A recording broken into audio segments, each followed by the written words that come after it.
किसी का देहावसान हो गया है, वो माता महालक्ष्मी व्रत का समापन विधि जैसे कि 16-16 की संख्या में जो श्रृंगार की सामग्री है, या फिर सुहागन महिलाओं को भोजन कराना है, या आप अपने घर में चौकी की स्थापना करी हैं, अब उन्हें क्या करना चाहिए।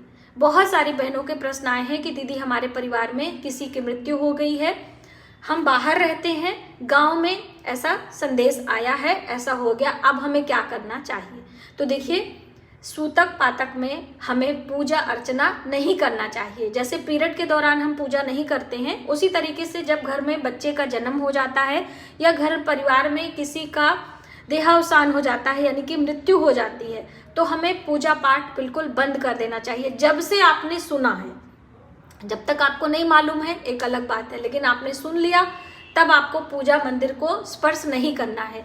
आपने कलश लगाया, चौकी लगाया, चाहे नवरात्रि की पूजा हो, चाहे माता महालक्ष्मी की पूजा हो, चाहे वैभव लक्ष्मी की पूजा हो, आपको एज इट इज छोड़ देना है।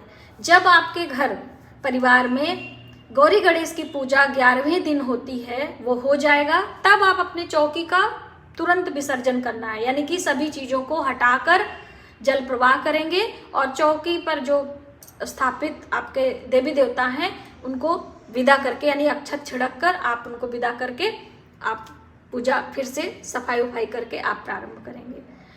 और कोई नियम का पालन आपको नहीं करना होता है। जब बच्चे का जन्म होता है, वैसे तो 11 दिन का सूतक बच्चे के जन्म में और मृत्यु दोनों में माना जाता है, लेकिन अभी क्या है कि घर में नहीं होता है बच्चों का जन्म, हॉस्पिटल में होता है, तो आप 5 दिन यानी छठी पर भी बच्चे का जन्म के 5वें दिन, छठे दिन से आप पूजा कर सकते हो, ठीक है।